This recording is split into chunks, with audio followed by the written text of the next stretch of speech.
Dear friends, ಎಲ್ರಿಗೂ ನಮಸ್ಕಾರ. ಜ್ಞಾನಗಂಗೋತ್ರಿ ಸಂಸ್ಥೆಯ ಇನ್ಕ್ವೆಸ್ಟ್ ಪ್ರಚಲಿತ ಘಟನೆಗಳ ಸರಣಿಗೆ ನಿಮ್ಮೆಲ್ಲರಿಗೂ ಸ್ವಾಗತ.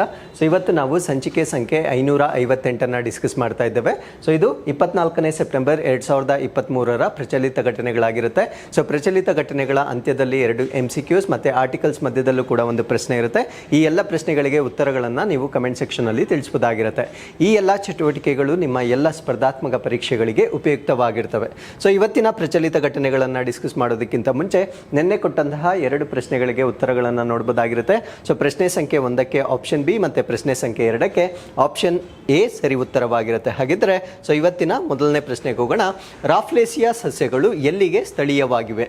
Wear are rafflesia plants natives? ನಾನು ಡಿಸ್ಕಸ್ ಮಾಡ್ತಾ ಇರ್ತಕ್ಕಂಥ ಒಂದು ಪ್ಲ್ಯಾಂಟನ್ನು ನಾವೇನಂತ ಹೇಳ್ತೀವಿ ಅಂದರೆ ರಾಫ್ಲೇಶಿಯಾ ಸಸ್ಯಗಳು ಅಂತ ಕರಿತೇವೆ. ಸೊ ಇದು ಪ್ರಪಂಚದಲ್ಲಿಯೇ ಅತ್ಯಂತ ಬೃಹತ್ ಆಗಿರ್ತಕ್ಕಂಥ ಫ್ಲವರ್ಸ್ ಅಥವಾ ಹೂಗಳನ್ನು ಬಿಡ್ತಕ್ಕಂಥ ಒಂದು ಜಾತಿಯ ಸಸ್ಯವಾಗಿರುತ್ತೆ. ಸೊ ಇದು ಈಗ ಸುದ್ದಿಯಲ್ಲಿರಲಿಕ್ಕೆ ಕಾರಣ ಏನು ಅಂದರೆ, ಸೊ ಈ ಒಂದು ಜಾತಿ ಅಥವಾ ಪ್ರಭೇದ ಏನಿದೆ 60% ಸಂಪೂರ್ಣವಾಗಿ ನಶಿಸಿ ಹೋಗಿರೋದ್ರಿಂದ IUCN ವತಿಯಿಂದ ಇದನ್ನು ಎಂಡೇಂಜರ್ಡ್ ಅಥವಾ ಅಳಿವಿನಂಚಿನಲ್ಲಿರುವ ಪ್ರಭೇದ ಅಂತ ಕ್ಯಾಟಗರೈಸ್ ಮಾಡಿರ್ತಾರೆ. ಸೊ ಇದು ಯಾವ ಸ್ಥಳದಲ್ಲಿ ಎಂಡೆಮಿಕ್ ಆಗಿರುತ್ತೆ ಅಂತಕ್ಕಂಥದ್ದು ನಮ್ಮ ಪ್ರಶ್ನೆ ಆಗಿರುತ್ತೆ. ಎಂಡೆಮಿಕ್ ಅಂದರೆ ಸೊ ಜಿಯೋಗ್ರಾಫಿಕಲಿ ಆ ಪ್ರದೇಶದಲ್ಲಿ ಮಾತ್ರ ಬೆಳಿಲಿಕ್ಕೆ ಸಾಧ್ಯವಾಗುತ್ತೆ. So it can not grow in any other geographical area. So ಆ ರೀತಿಯ ಪ್ರಭೇದಗಳನ್ನು ನಾವು ಎಂಡೆಮಿಕ್ ಅಂತ ಹೇಳ್ತೇವೆ. ಫಾರ್ ಎಕ್ಸಾಂಪಲ್, ನಮ್ಮ ವೆಸ್ಟರ್ನ್ ಘಾಟ್ಸ್ ಅಥವಾ ಪಶ್ಚಿಮ ಘಟ್ಟಗಳಲ್ಲಿ ಲಯನ್ ಟೇಲ್ಡ್ ಮಕ್ಯಾಕ್ ಅಂತ ಕರಿತೇವೆ. ಸೊ ಲಯನ್ ಟೇಲ್ಡ್ ಮಕ್ಯಾಕ್ ಅಂತಕ್ಕಂಥದ್ದು ವೆಸ್ಟರ್ನ್ ಘಾಟ್ಸ್ ಅಲ್ಲಿ ಬಿಟ್ಟರೆ ನಾವು ಬೇರೆಲ್ಲೂ ನೋಡಲಿಕ್ಕೆ ಸಾಧ್ಯವಾಗೋದಿಲ್ಲ. ಸೊ ಆ ರೀತಿಯ ಸಾಕಷ್ಟು ಪ್ರಭೇದಗಳಿರ್ತವೆ. ಸೊ ಅದೊಂದು ಪರ್ಟಿಕ್ಯುಲರ್ ಜಿಯೋಗ್ರಫಿಕಲ್ ಲೊಕೇಶನ್ಗೆ ಮಾತ್ರ ಕನ್ಫೈನ್ ಆಗಿರುತ್ತೆ. ಸೊ ಆ ರೀತಿಯ ಪ್ರಭೇದಗಳನ್ನು ನಾವು ಎಂಡೆಮಿಕ್ ಸ್ಪೀಶೀಸ್ ಅಂತ ಕರಿತೇವೆ. ಸೊ ಈ ಒಂದು ಕಾಂಟೆಕ್ಸ್ಟ್ ನಲ್ಲಿ ರಾಫ್ಲೇಸಿಯಾ ಅಂತಕ್ಕಂಥದ್ದು ಯಾವ ಪ್ರದೇಶಕ್ಕೆ ಎಂಡೆಮಿಕ್ ಆಗಿರುತ್ತೆ ಅನ್ನೋದು ನಮ್ಮ ಪ್ರಶ್ನೆ ಆಗಿತ್ತು. ಸೊ ಈ ಪ್ರಶ್ನೆಗೆ ಸರಿಯಾದ ಉತ್ತರ ಆಗ್ನೇಯ ಏಷ್ಯಾ ಅಥವಾ ಸೌತ್ ಈಸ್ಟ್ ಏಷ್ಯಾಗೆ ಸ್ಥಳೀಯವಾಗಿರ್ತಕ್ಕಂಥ ಒಂದು ಪ್ರಭೇದವಾಗಿರುತ್ತೆ. ಸೊ ಇದ್ರ ಬಗ್ಗೆ ಇರತಕ್ಕಂಥ ಒಂದು ಅಪ್ಡೇಟ್. ಸೊ ಆ ಒಂದು ಫ್ಲವರ್ನ ಚಿತ್ರವನ್ನ ನೀವು ಇಲ್ಲಿ ನೋಡಬಹುದಾಗಿರುತ್ತೆ. ಸೊ ಆ ಚಿತ್ರದ ಗಾತ್ರ ಮತ್ತು ಅದರ ಪಕ್ಕದಲ್ಲಿ ಕುತ್ಕೊಂಡಿರ್ತಕ್ಕಂಥ ಹ್ಯೂಮನ್ ಬೀಯಿಂಗ್ ಸೈಜ್ ನೋಡಿದ್ರೆ ನಿಮ್ಗೆ ಗೊತ್ತಾಗುತ್ತೆ. ಸೊ ಅದು ಎಷ್ಟು ಬೃಹತ್ ಆಗಿರ್ತಕ್ಕಂಥ ಒಂದು ಫ್ಲವರ್ ಅಂತ ನೀವು ಅದನ್ನ ನೋಡಬಹುದಾಗಿರುತ್ತೆ. ಸೊ ಇದರ ಬಗ್ಗೆ ಇರತಕ್ಕಂಥ ಅಪ್ಡೇಟ್ ಏನು ಅಂದ್ರೆ, ಇದು ವರ್ಲ್ಡ್ಸ್ ಲಾರ್ಜೆಸ್ಟ್ ಫ್ಲವರ್ಸ್ ಅಂತ ಕರಿತೇವೆ. ಅಂದ್ರೆ ವಿಶ್ವದಲ್ಲಿ ಅತ್ಯಂತ ಬೃಹತ್ ಆಗಿರ್ತಕ್ಕಂಥ ಹೂಗಳು ಅಂತ ಹೇಳ್ತೇವೆ. ಸೊ ಇದು IUCN ಪ್ರಕಾರ ಈಗ ಎಕ್ಸ್ಟಿಂಕ್ಷನ್ ಅಥವಾ ಅಳಿವಿನಂಚಿನಲ್ಲಿರ್ತಕ್ಕಂಥ ಒಂದು ಪ್ರಭೇದಗಳಾಗಿರ್ತವೆ. ಸೊ ಈ ಒಂದು ಪ್ರಭೇದವನ್ನ ನಾವೇನಂತ ಕರಿತೀವಿ ಅಂದ್ರೆ ರಾಫ್ಲೇಸಿಯಾ ಜೀನಸ್ ಅಥವಾ ಕುಲಕ್ಕೆ ಸೇರಿರ್ತಕ್ಕಂಥ ಒಂದು ಫ್ಲವರ್ಸ್ ಆಗಿರುತ್ತೆ. So these are the largest known flowers in the world. So ಪ್ರಪಂಚದಲ್ಲಿಯೇ ನಮಗೆ ತಿಳಿದಿರ್ತಕ್ಕಂಥ ಹೂಗಳ ಜಾತಿಗಳಲ್ಲಿ ಅತ್ಯಂತ ಬೃಹತ್ ಆಗಿರುತ್ತೆ. ಸೊ ಇವಾಗ ಇದು ಎಕ್ಸ್ಟಿಂಕ್ಷನ್ ಅಥವಾ ಅಳಿವಿನಂಚಿನಲ್ಲಿರ್ತಕ್ಕಂಥ ಒಂದು ಪ್ರಭೇದವಾಗಿರುತ್ತೆ. ಸೊ ಇದು ಯಾವ ಪ್ಲೇಸ್ ಅಲ್ಲಿ ಎಂಡೆಮಿಕ್ ಆಗಿದೆ ಅಂತಕ್ಕಂಥದ್ದನ್ನ ನಾವು ಪ್ರಶ್ನೆಯಲ್ಲೇ ಡಿಸ್ಕಸ್ ಮಾಡಿದ್ದೇನೆ. ಸೊ ಇದು ಆಗ್ನೇಯ ಏಷ್ಯಾಕ್ಕೆ ಎಂಡೆಮಿಕ್ ಆಗಿರ್ತಕ್ಕಂಥ ಒಂದು ಫ್ಲವರ್ ಆಗಿರುತ್ತೆ. So though this flower is very big. So ಬೃಹತ್ ಆಗಿದ್ದರೂ ಕೂಡ ಅದು ಸ್ವಾವಲಂಬಿ ಆಗಿರೋದಿಲ್ಲ. ಅದೇನಾಗಿರುತ್ತೆ ಅಂದ್ರೆ ಪ್ಯಾರಾಸೈಟಿಕ್ ಆಗಿರುತ್ತೆ ಅಥವಾ ಪರಾವಲಂಬಿ ಆಗಿರುತ್ತೆ. ನಾವು what you mean by this? So ಇದರ ಅರ್ಥ ಏನು ಅಂದ್ರೆ, ಅದು ಫೋಟೋಸಿಂಥಸಿಸ್ ಅಥವಾ ದ್ವಿತೀಯ ಸಂಶ್ಲೇಷಣೆ ಮಾಡ್ತಕ್ಕಂಥ ಒಂದು ಸಾಮರ್ಥ್ಯವನ್ನು ಹೊಂದಿರೋದಿಲ್ಲ. ಸೊ ಅದು ತನ್ನ ಪಕ್ಕದಲ್ಲಿರ್ತಕ್ಕಂಥ ಪ್ಲಾಂಟ್ಸ್ ಅಲ್ಲಿ ಇರ್ತಕ್ಕಂಥ ರೂಟ್ಸ್ ಅನ್ನ ಸಕ್ ಮಾಡುವುದರ ಮುಖಾಂತರ ಬೆಳೀತಕ್ಕಂಥ ಒಂದು ಫ್ಲವರಿಂಗ್ ಪಾರ್ಟ್ ಆಗಿರುತ್ತೆ. ಸೊ ಆ ಒಂದು ಕಾರಣಕ್ಕಾಗಿ ಇದನ್ನು ನಾವು ಪ್ಯಾರಾಸೈಟಿಕ್ ಅಂತ ಕರಿತೇವೆ. ಸೊ ಇದಕ್ಕೊಂದು ಎಕ್ಸಾಂಪಲ್ ಕೊಡೋದಾದ್ರೆ, ನಾವು ಯೂಸ್ ಮಾಡ್ತಕ್ಕಂಥ ಅಥವಾ ನಾವು ಕನ್ಸ್ಯೂಮ್ ಮಾಡ್ತಕ್ಕಂಥ ಮಶ್ರೂಮ್ ಅಥವಾ ಅಣಬೆ ಅಂತ ನಾವೇನು ಹೇಳ್ತೇವೆ. ಸೊ ಇದಕ್ಕೂ ಕೂಡ ಫೋಟೋಸಿಂಥಸಿಸ್ ಮಾಡ್ತಕ್ಕಂಥ ಕೆಪಾಸಿಟಿ ಇರೋದಿಲ್ಲ. ಸೊ ಇದು ಕೂಡ ತನ್ನ ರೂಟ್ಸ್ನ ಮುಖಾಂತರ ತನ್ನ ಪಕ್ಕದಲ್ಲಿರ್ತಕ್ಕಂಥ ಮರಗಳ ಅಥವಾ ಸಸ್ಯಗಳ ನ್ಯೂಟ್ರಿಯೆಂಟ್ಸ್ಗಳನ್ನು ಅದು ಯುಟಿಲೈಸ್ ಮಾಡ್ಕೊಳ್ಳುತ್ತೆ. ಸೊ ಆ ಕಾರಣಕ್ಕಾಗಿ ನಾವು ಮಶ್ರೂಮ್ ಅನ್ನು ಕೂಡ ಪ್ಯಾರಾಸೈಟಿಕ್ ಅಂತ ಹೇಳ್ಬೋದಾಗಿರುತ್ತೆ. ಹಾಗಿದ್ರೆ ಈ ಒಂದು flower through out the life ಇರುತ್ತಾ? ಇದು through out the life of the plant ಇರೋದಿಲ್ಲ. ಸೊ ಅದು ಒಂದು ಪರ್ಟಿಕ್ಯುಲರ್ ಸೀಸನ್ ಅಲ್ಲಿ ಮಾತ್ರ ಬ್ಲೂಸಮ್ ಆಗ್ತಕ್ಕಂಥ ಒಂದು ಫ್ಲವರ್ ಆಗಿರುತ್ತೆ. ಸೊ ಇದು ಯೂಶಲಿ ಒಂದು ವೈನ್ ಬಾರ್ಕ್ ಆಗಿರುತ್ತೆ. ವೈನ್ ಬಾರ್ಕ್ ಅಂದ್ರೆ ಒಂದು ತೆಳುವಾಗಿರ್ತಕ್ಕಂಥ ಒಂದು ಬಳ್ಳಿ ಆಗಿರುತ್ತೆ. ಸೊ ಅದು ಒಂದು ಪರ್ಟಿಕ್ಯುಲರ್ ಸೀಸನ್ ಅಲ್ಲಿ ಮಾತ್ರ ಅದು ಹರಡ್ತಕ್ಕಂಥ ಒಂದು ಹೂವು ಆಗಿರುತ್ತೆ. ಸೊ ಅದು ಯಾವ ಸೀಸನ್ ಅಲ್ಲಿದ್ರೂ ಕೂಡ ಅದು ಥ್ರೂ ಔಟ್ ದ ಲೈಫ್ ಏನಾಗಿರುತ್ತೆ ಅಂದ್ರೆ, ಅಥವಾ ಮೋಸ್ಟ್ ಆಫ್ ದಿ ಲೈಫ್ ಏನಾಗಿರುತ್ತೆ ಅಂದ್ರೆ, ಇದು ಪ್ಯಾರಾಸೈಟಿಕ್ ಆಗಿರ್ತಕ್ಕಂಥ ಒಂದು ಫ್ಲವರಿಂಗ್ ಸ್ಪೀಶೀಸ್ ಆಗಿರುತ್ತೆ. ಸೊ ಈ ಒಂದು ಪ್ರಭೇದದಲ್ಲಿ ಕಾಣಬಹುದಾಗಿರ್ತಕ್ಕಂಥ ಟೋಟಲ್ ವೆರೈಟೀಸ್ ಅಥವಾ ಸ್ಪೀಶೀಸ್ಗಳ ಒಂದು ಸಂಖ್ಯೆ ಎಷ್ಟಿರುತ್ತೆ ಅಂದರೆ 42 ಡಿಫ್ರೆಂಟ್ ಟೈಪ್ಸ್ ಅಥವಾ ವೆರೈಟೀಸ್ ಆಫ್ ಫ್ಲವರ್ಸ್ ಅನ್ನು ನಾವು ನೋಡಬಹುದಾಗಿರುತ್ತೆ. ಸೌತ್ ಈಸ್ಟ್ ಏಷ್ಯಾದಲ್ಲಿ ಯಾವ ರಾಷ್ಟ್ರಗಳಲ್ಲಿ ಪ್ರಮುಖವಾಗಿರುತ್ತೆ ಅಂದರೆ, ಸೊ ಇದು ಬ್ರುನೈ, ಇಂಡೋನೇಷಿಯಾ, ಮಲೇಷಿಯಾ, ಫಿಲಿಪೈನ್ಸ್ ಮತ್ತು ಥೈಲ್ಯಾಂಡ್ ನಲ್ಲಿ ಇರ್ತಕ್ಕಂಥ ಒಂದು ಸಸ್ಯ ಪ್ರಭೇದವಾಗಿರುತ್ತೆ. ಸೊ ಈ ರಾಷ್ಟ್ರಗಳನ್ನು ನಾವು ಮ್ಯಾಪ್ನಲ್ಲಿ ನೋಡೋದಾದ್ರೆ, so we can see Philippines here. So ಅದಾದ್ಮೇಲೆ so we can see Malaysia, ಅದಾದ್ಮೇಲೆ ಇಂಡೋನೇಷಿಯಾ ಇಲ್ಲಿರುತ್ತೆ, ಅದಾದ್ಮೇಲೆ ಥೈಲ್ಯಾಂಡ್. ಸೊ ಈ ರಾಷ್ಟ್ರಗಳಲ್ಲಿ ಕಂಡು ಬರ್ತಕ್ಕಂಥ ಒಂದು ಪ್ರಭೇದವಾಗಿರುತ್ತೆ. ಸೊ ಈ ಎಲ್ಲ ರಾಷ್ಟ್ರಗಳು ಆಸಿಯನ್ ಗುಂಪಿನಲ್ಲಿರ್ತಕ್ಕಂಥ ಅಥವಾ ಆಸಿಯನ್ ಗ್ರೂಪ್ ಅಂತ ನಾವೇನು ಹೇಳ್ತೇವೆ, ಸೊ ಆ ಒಂದು ಗುಂಪಿನಲ್ಲಿರ್ತಕ್ಕಂಥ ಸದಸ್ಯ ರಾಷ್ಟ್ರಗಳಲ್ಲಿ ಬೆಳೀತಕ್ಕಂಥ ಒಂದು ಸಸ್ಯವಾಗಿರುತ್ತೆ. ಸೊ ಈ ಒಂದು ಸಸ್ಯವನ್ನು IUCN international union of conservation nature ವತಿಯಿಂದ ಸೊ ಎಂಡೇಂಜರ್ಡ್ ಅಂತ ಇದನ್ನ ಪಟ್ಟಿ ಮಾಡಿರ್ತಾರೆ. ಬಟ್ ರಿಸರ್ಚ್ಗಳ ಪ್ರಕಾರ ಇದು 60% ಅಷ್ಟು ಈಗ ಎಕ್ಸ್ಟಿಂಕ್ಷನ್ ಅಥವಾ ಅವಿನಾಶವನ್ನ ಹೊಂದಿದೆ. ಸೊ ಇದು 60% ಅಷ್ಟು ಅವಿನಾಶವನ್ನ ಹೊಂದಿರೋದ್ರಿಂದ ಇದನ್ನ ಬರೀ ಎಂಡೇಂಜರ್ಡ್ ಅಲ್ಲ, ಕ್ರಿಟಿಕಲಿ ಎಂಡೇಂಜರ್ಡ್ ಕ್ಯಾಟಗರಿಗೆ ಸೇರಿಸಬೇಕು ಅಂತಕ್ಕಂಥದ್ದು ಅವರ ವಾದವಾಗಿರುತ್ತೆ. ಸೊ ಯಾವಾಗ ಅದು ತೀವ್ರವಾಗಿ ಅಳಿವಿನಂಚಿನಲ್ಲಿರುವ ಒಂದು ಟ್ಯಾಗ್ ಅನ್ನ ಪಡೆದುಕೊಳ್ಳುತ್ತೆ, ಸೊ ಅದನ್ನ ರಿವೈವ್ ಮಾಡ್ತಕ್ಕಂಥ ಎಫರ್ಟ್ಸ್ಗಳು ಇನ್ನೂ ಜಾಸ್ತಿ ಆಗ್ತಕ್ಕಂಥ ಸಾಧ್ಯತೆ ಇರುತ್ತೆ. ಸೊ ಆ ಒಂದು ಕಾರಣದಿಂದ ಇದನ್ನ ಕ್ರಿಟಿಕಲಿ ಎಂಡೇಂಜರ್ಡ್ ಪಟ್ಟಿಗೆ ಸೇರಿಸಬೇಕು ಅಂತಕ್ಕಂಥದ್ದು ರಿಸರ್ಚರ್ಸ್ಗಳ ವಾದವಾಗಿರುತ್ತೆ. ಸೊ ಇಲ್ಲಿಗೆ ಈ ಒಂದು ಆರ್ಟಿಕಲ್ ಕಂಪ್ಲೀಟ್ ಆಗಿರುತ್ತೆ. With this let's get into the question number 2. So ಭಾರತಕ್ಕೆ ನೀಡಲಾದ world federation for medical education ಮಾನ್ಯತೆ ಸ್ಥಾನಮಾನವು ಭಾರತೀಯ ವೈದ್ಯಕೀಯ ಪದವೀಧರರಿಗೆ ಏನು ಮಾಡಲು ಅನುವು ಮಾಡಿಕೊಡುತ್ತದೆ? What does the world federation for medical education recognition status awarded to India enable Indian medical graduates to do? ಅಂದರೆ ನಮ್ಮ ಭಾರತ ದೇಶದಲ್ಲಿ ಈ ವೈದ್ಯಕೀಯ ಶಿಕ್ಷಣವನ್ನು ಪಡಿತಕ್ಕಂಥ ಪದವೀಧರರು, ಸೊ ಸಿಂಪಲ್ ಆಗಿ ಹೇಳ್ಬೇಕಾದ್ರೆ MBBS ಮಾಡ್ತಕ್ಕಂಥ ಒಂದು ವಿದ್ಯಾರ್ಥಿಗಳೇನಿರ್ತಾರೆ ಅವರು ಹೈಯರ್ ಎಜುಕೇಷನ್ ಅಥವಾ PG ಮಾಡಬೇಕಾದ್ರೆ ಕೆಲವೊಂದು ರಾಷ್ಟ್ರಗಳಿಗೆ ಅವರು ಮುಕ್ತವಾಗಿ ಹೋಗ್ಬೋದಾಗಿರುತ್ತೆ. ಬಟ್ ಕೆಲವೊಂದು ರಾಷ್ಟ್ರಗಳಿಗೆ ಅವರು ಹೋಗಬೇಕಾಗಿದ್ರೆ ಸೊ ಆ ಒಂದು ರಾಷ್ಟ್ರ MFME ವತಿಯಿಂದ ರೆಕಗ್ನೈಸ್ ಆಗಿರಬೇಕಾಗಿರುತ್ತೆ. ಸೊ ಈಗ ಭಾರತಕ್ಕೆ ಈ ಒಂದು ರೆಕಗ್ನಿಷನ್ ಸಿಕ್ಕಿರುತ್ತೆ. ಸೊ ಈ ಒಂದು ರೆಕಗ್ನಿಷನ್ ಸಿಕ್ಕಿರೋದ್ರಿಂದ ಭಾರತೀಯ ಪದವೀಧರರು ಕೆಲವೊಂದು ರಾಷ್ಟ್ರಗಳಿಗೆ ಹೈಯರ್ ಸ್ಟಡೀಸ್ ಮಾಡಲಿಕ್ಕೆ ಒಂದು ಅವಕಾಶವನ್ನ ಕೊಡಬಹುದಾಗಿರುತ್ತೆ.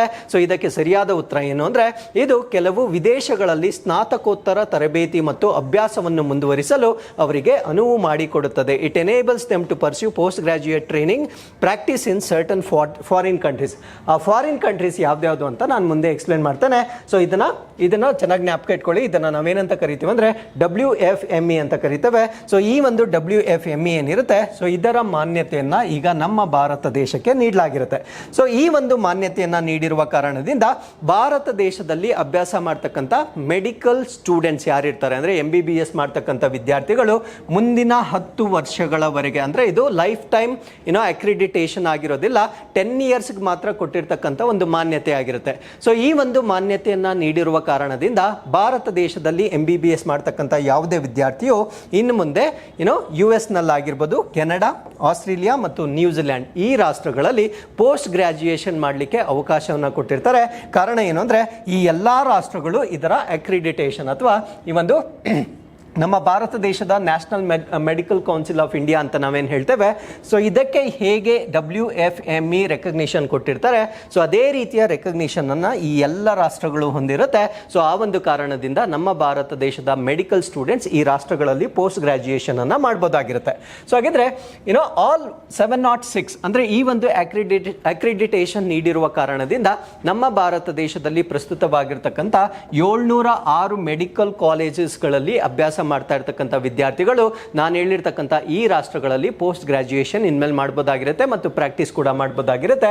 ಸೊ ಇನ್ನ ಮುಂದಿನ 10 ವರ್ಷಗಳಲ್ಲಿ ಭಾರತ ದೇಶದಲ್ಲಿ ಹೊಸ ಮೆಡಿಕಲ್ ಕಾಲೇಜಸ್ ಸ್ಟಾರ್ಟ್ ಆದ್ರೆ ಅವುಗಳಿಗೂ ಕೂಡ ಈ ಒಂದು ಮಾನ್ಯತೆ ಅಪ್ಲಿಕಬಲ್ ಆಗಿರುತ್ತೆ. ಅಂದ್ರೆ ಸೊ ಈ ಒಂದು ಮಾನ್ಯತೆಯನ್ನ ನೀಡಿರೋದಕ್ಕಿಂತ ಮುಂಚೆ ಇರಬೇಕಾಗಿರ್ತಕ್ಕಂಥ ಮೆಡಿಕಲ್ ಕಾಲೇಜಸ್ ಅಂತ ಏನ್ ರೂಲ್ ಇರೋದಿಲ್ಲ, ಮುಂದಿನ 10 ವರ್ಷಗಳಲ್ಲಿ ಸ್ಟಾರ್ಟ್ ಆಗ್ತಕ್ಕಂಥ ಯಾವುದೇ ಮೆಡಿಕಲ್ ಕಾಲೇಜ್ಗೂ ಈ ಒಂದು ಮಾನ್ಯತೆಯನ್ನ ನೀಡಲಾಗಿರುತ್ತೆ. So it is likely to make India an attractive destination for international students. ಈ ಒಂದು ಬದಲಾವಣೆಯಿಂದ ಏನಾಗುತ್ತೆ ಅಂದ್ರೆ ಬೇರೆ ರಾಷ್ಟ್ರದ ಪ್ರಜೆಗಳು ನಮ್ಮ ಭಾರತ ದೇಶದಲ್ಲಿ ಮೆಡಿಕಲ್ ಎಜುಕೇಶನ್ ಪಡಿಲಿಕ್ಕೆ ಒಂದು ಎನ್ಕರೇಜ್ಮೆಂಟ್ ಅನ್ನ ನಾವಿಲ್ಲಿ ಪ್ರಮುಖವಾಗಿ ಗಮನಿಸಬಹುದಾಗಿರುತ್ತೆ. With this let's get into next article. So ಅದಕ್ಕಿಂತ ಮುಂಚೆ ಸೊ ನಮ್ಮ ಭಾರತ ದೇಶದ ಈ ಒಂದು ನ್ಯಾಷನಲ್ ಮೆಡಿಕಲ್ ಕಮಿಷನ್ ಬಗ್ಗೆ ನಾವು ಹೆಚ್ಚಿನ ಮಾಹಿತಿಯನ್ನು ತಿಳ್ಕೊಳ್ಳೋದಾದ್ರೆ, ಸೊ ಇದು ಇಂಡಿಯಾಸ್ ಪ್ರೀಮಿಯರ್ ರೆಗ್ಯುಲೇಟರಿ ಬಾಡಿ ಅಂತ ಕರಿತೇವೆ. ಯಾವುದಕ್ಕೆ ಸಂಬಂಧಪಟ್ಟಂತಂದ್ರೆ ಸೊ ನಮ್ಮ ದೇಶದಲ್ಲಿ ಆಗ್ತಕ್ಕಂಥ ಮೆಡಿಕಲ್ ಎಜುಕೇಶನ್ ಮತ್ತೆ ಪ್ರಾಕ್ಟೀಸ್ ಏನಿರುತ್ತೆ, ಸೊ ಇದಕ್ಕೆ ಒಂದು ನೋಡಲ್ ಏಜೆನ್ಸಿ ಅಥವಾ ಒಂದು ಸಂಸ್ಥೆಯಾಗಿ ನಾವು ಇದನ್ನ ನೋಡಬಹುದಾಗಿರುತ್ತೆ. ಸೊ ಅದೇ ರೀತಿ WFME ಏನಿದೆ, it is a global organisation dedicated to enhancing quality of medical education worldwide. ಅಂದ್ರೆ ಪ್ರಪಂಚದಾದ್ಯಂತ ಈ ಒಂದು ವೈದ್ಯಕೀಯ ಶಿಕ್ಷಣ ಏನಿದೆ, ಸೊ ಅದರ ಗುಣಮಟ್ಟವನ್ನ ಹೆಚ್ಚು ಮಾಡಲಿಕ್ಕೆ ಇರತಕ್ಕಂಥ ಒಂದು ಸಂಸ್ಥೆಯನ್ನ ನಾವೇನಂತ ಕರಿತೀವಿ ಅಂದ್ರೆ WFME ಅಂತ ಕರಿತೇವೆ. So with this let's get into question number 3. So ಇವತ್ತಿನ ಮೂರನೇ ಪ್ರಶ್ನೆ, ಭಾರತದ ಮೊದಲ ಲೈಟ್ ಹೌಸ್ ಫೆಸ್ಟಿವಲ್ ಎಲ್ಲಿ ಉದ್ಘಾಟನೆಯಾಗಲಿದೆ? Where will be India's first lighthouse festival be inaugurated. So ಈ ಒಂದು ಪ್ರಶ್ನೆಯಲ್ಲಿರ್ತಕ್ಕಂಥ ಟರ್ಮಿನಾಲಜಿ ಏನಂದ್ರೆ ಲೈಟ್ ಹೌಸ್ ಅಂತಕ್ಕಂಥದ್ದು ಇದರ ಟರ್ಮಿನಾಲಜಿ ಆಗಿರುತ್ತೆ. ಸೊ ಲೈಟ್ ಹೌಸ್ಗಳನ್ನು ನಾವು ಸಮುದ್ರಗಳ ಬಳಿ ಯೂಸ್ ಮಾಡ್ತಕ್ಕಂಥ ಒಂದು ಸಿಸ್ಟಮ್ ಆಗಿರುತ್ತೆ. ಸೊ ಹಳೆಯ ಕಾಲದಲ್ಲಿ ಅಂದ್ರೆ ಯಾವಾಗ ನಮ್ಮ ಹತ್ರ ಟೆಕ್ನಾಲಜಿ ಇರಲಿಲ್ಲ, ಸೊ ಅವಾಗ ಬೋಟ್ಸ್ ಇಂದ ಟ್ರಾವೆಲ್ ಮಾಡ್ತಕ್ಕಂಥವ್ರಿಗೆ ಒಂದು ಸಿಗ್ನಲ್ ಬೇಕಾಗಿರುತ್ತೆ. ಸೊ ಆ ಒಂದು ಸಿಗ್ನಲ್ಸ್ ಗಳನ್ನ ನೀಡ್ತಕ್ಕಂಥ ಒಂದು ವ್ಯವಸ್ಥೆ ಆಗಿತ್ತು. ಈಗ ನಾವು ಅಡ್ವಾನ್ಸ್ಡ್ ಟೆಕ್ನಾಲಜಿಗಳನ್ನ ಬಳಕೆ ಮಾಡ್ತಾ ಇರೋದ್ರಿಂದ ಸೊ ಈ ಲೈಟ್ ಹೌಸ್ಗಳು ಅಂತಕ್ಕಂಥದ್ದು ಈಗ ಆಬ್ಸಲ್ಯೂಟ್ ಆಗಿರುತ್ತೆ. ಅಂದ್ರೆ ಅವುಗಳನ್ನ ನಾವು we are not using them anymore. So ಆ ಒಂದು ಕಾರಣದಿಂದ ಇದನ್ನ ಟೂರಿಸ್ಟ್ ಪ್ಲೇಸ್ ಆಗಿ ಕನ್ವರ್ಟ್ ಮಾಡ್ತಕ್ಕಂಥ ಒಂದು ಕಾರಣದಿಂದ ಸೊ ಇದಕ್ಕೆ ಸಂಬಂಧಪಟ್ಟಂತೆ ಒಂದು ಫೆಸ್ಟಿವಲ್ ಅಥವಾ ಉತ್ಸವಗಳನ್ನು ಭಾರತ ದೇಶದಲ್ಲಿ ಮಾಡ್ತಾ ಇದ್ದಾರೆ. ಸೊ ಇದು ನಮ್ಮ ಭಾರತ ದೇಶದಲ್ಲಿ ಈ ರೀತಿಯ ಲೈಟ್ ಹೌಸ್ ಫೆಸ್ಟಿವಲ್ ಅನ್ನ ಮಾಡ್ತಾ ಇರ್ತಕ್ಕಂಥದ್ದು ಇದೇ ಮೊಟ್ಟ ಮೊದಲನೇ ಬಾರಿ ಆಗಿರುತ್ತೆ. ಸೊ ಇದನ್ನ ಫಸ್ಟ್ ಎಲ್ಲಿ ಇನಾಗ್ರೇಟ್ ಮಾಡ್ತಾ ಇದ್ದಾರೆ ಅನ್ನೋದು ನಮ್ಮ ಪ್ರಶ್ನೆ ಆಗಿತ್ತು. ಈ ಪ್ರಶ್ನೆಗೆ ಸರಿಯಾದ ಉತ್ತರ ಗೋವಾದ ಪಂಜಿಮ್ನಲ್ಲಿರ್ತಕ್ಕಂಥ ಪೋರ್ಟ್ ಅಗುಡಾ ಲೈಟ್ ಹೌಸ್ ಅಂತ ಕರಿತೇವೆ. ಅಂದ್ರೆ ಇದನ್ನ ಗೋವಾದಲ್ಲಿ ಲಾಂಚ್ ಮಾಡ್ತಾ ಇದ್ದಾರೆ. ಸೊ ಗೋವಾದಲ್ಲಿ ಒಂದು ಪಂಜಿಮ್ ಅಂತ ಪ್ಲೇಸ್ ಇರುತ್ತೆ. ಸೊ ಅಲ್ಲಿರ್ತಕ್ಕಂಥ ಒಂದು ಲೈಟ್ ಹೌಸ್ ಅದನ್ನ ನಾವು ಅಗುಡಾ ಲೈಟ್ ಹೌಸ್ ಅಂತ ಕರಿತೇವೆ. ಸೊ ಇಲ್ಲಿ ಈ ಒಂದು ಕಾರ್ಯಕ್ರಮವನ್ನ ನಮ್ಮ ಭಾರತ ದೇಶದಲ್ಲಿ ಮೊಟ್ಟ ಮೊದಲ ಬಾರಿಗೆ ಉದ್ಘಾಟನೆ ಮಾಡ್ತಾರೆ. ಸೊ ಅಪ್ಡೇಟ್ ಏನು ಅಂದ್ರೆ ಸೊ ನಮ್ಮ ಭಾರತ ದೇಶದಲ್ಲಿ for the very first time lighting house festival ಅನ್ನ ಅಥವಾ ಲೈಟ್ ಹೌಸ್ ಫೆಸ್ಟಿವಲ್ ಅನ್ನ ಇನಾಗ್ರೇಟ್ ಮಾಡ್ತಾ ಇದ್ದಾರೆ. ಸೊ ಲೈಟ್ ಹೌಸ್ ಅನ್ನ ನೀವು ಇಲ್ಲಿ ನೋಡಬಹುದಾಗಿರುತ್ತೆ. ಸೊ ಈ ಟಾಪ್ ಅಲ್ಲಿ ನಮಗೆ ಆ ಸಿಗ್ನಲಿಂಗ್ ಸಿಸ್ಟಮ್ ಅನ್ನ ನೀಡಿರ್ತಾರೆ. ಸೊ ಅದು ನ್ಯಾವಿಗೇಟರ್ಸ್ಗೆ ಒಂದು ಸಪೋಸ್ ಏನಾದರೂ ಅಲ್ಲೇನಾದರೂ ಡೇಂಜರ್ಸ್ ಇದ್ರೆ ಅಥವಾ ಏನಾದರೂ ಡಿಸಾಸ್ಟರ್ಸ್ ಇದ್ರೆ ಅದನ್ನ ಸಿಗ್ನಲ್ ಮಾಡ್ತಕ್ಕಂಥ ಒಂದು ವ್ಯವಸ್ಥೆಯನ್ನ ನಾವು ಲೈಟ್ ಹೌಸ್ ಅಂತ ಹೇಳ್ಬೋದಾಗಿರುತ್ತೆ. ಸೊ ಈ ಒಂದು ಲೈಟ್ ಹೌಸ್ಗೆ ಸಂಬಂಧಪಟ್ಟಂತೆ ಈಗ ನಮ್ಮ ಭಾರತ ದೇಶದಲ್ಲಿ ಫಸ್ಟ್ ಲೈಟ್ ಹೌಸ್ ಫೆಸ್ಟಿವಲ್ ಅನ್ನ ಸ್ಟಾರ್ಟ್ ಮಾಡ್ತಾ ಇದ್ದಾರೆ. ಸೊ ಇದನ್ನ ಎಲ್ಲಿ ಸ್ಟಾರ್ಟ್ ಮಾಡ್ತಾ ಇದ್ದಾರೆ ಅನ್ನೋದನ್ನ ನಾನು ಪ್ರಶ್ನೆಯಲ್ಲೇ ಹೇಳಿದ್ದೇನೆ. ಸೊ ಗೋವಾದಲ್ಲಿ ಈ ಒಂದು ಕಾನ್ಸೆಪ್ಟ್ ಅನ್ನ ಈಗ ಸ್ಟಾರ್ಟ್ ಮಾಡ್ತಾ ಇದ್ದಾರೆ. ಸೊ ಹಾಗಿದ್ರೆ ಗೋವಾದಲ್ಲಿ ಸ್ಟಾರ್ಟ್ ಮಾಡ್ತಾ ಇದ್ದಾರೆ ಅಂದ್ರೆ ಬರೀ ಅಲ್ಲಿ ಮಾತ್ರ ನಡೆಯೋದಿಲ್ಲ, ಇನಾಗ್ಯುರಲ್ ಆಕ್ಟಿವಿಟಿ ಅಲ್ಲಿ ನಡೆಯುತ್ತೆ. ಅದ್ರ ಜೊತೆಗೆ ಭಾರತ ದೇಶದಲ್ಲಿ ಎಲ್ಲೆಲ್ಲಿ ಲೈಟ್ ಹೌಸಸ್ ಇರುತ್ತೆ ಸೊ ಅಲ್ಲೆಲ್ಲ ಈ ಒಂದು ಕಾರ್ಯಕ್ರಮವನ್ನ ಸೈಮಲ್ಟೇನಿಯಸ್ ಆಗಿ ಕಂಡಕ್ಟ್ ಮಾಡಲಾಗುತ್ತೆ. ಸೊ ಹಾಗಿದ್ರೆ with this let's get into question number 4. So 4ನೇ ಪ್ರಶ್ನೆ ಏನು ಅಂದ್ರೆ ಫೀಲ್ಡ್ ರಿಸರ್ಚ್ ಮತ್ತು ಅಪ್ಲಿಕೇಶನ್ಗಾಗಿ ಪ್ರತಿಷ್ಠಿತ ನಾರ್ಮನ್ ಇ ಬೋರ್ಲಾಂಗ್ ಪ್ರಶಸ್ತಿ 2023ರ ಪುರಸ್ಕೃತರು ಯಾರು?